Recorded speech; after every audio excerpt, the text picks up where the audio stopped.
Well, I was a student in 1970, and I appeared on campus that Monday of May 4th, 1970 to go to class. And after my morning class that finished at 11:50, I was making my way to the Commons because I had been on campus the previous Friday when there was a call to meet again on the Commons on Monday at noon to discuss participating in a national student strike. So that was why I was heading for the Commons when I arrived there. Of course, the National Guard was there based on all the things that had occurred the previous couple days. I was maybe 30 feet south of Don Drum's sculpture when they actually turned and began to fire. First, I thought, well, why are they firing? You know, we were not posing a threat.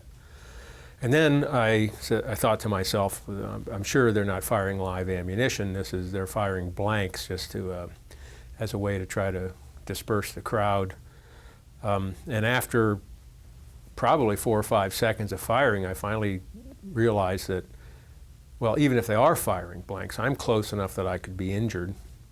So it was at that point that I dove to the ground, and then they continued to fire another 7 or 8 seconds.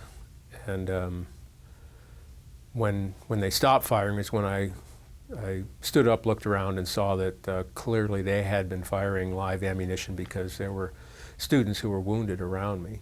John Cleary, who I didn't know at the time, was at the base of that sculpture, and he was the first person I saw who wasn't getting up when the rest of us were.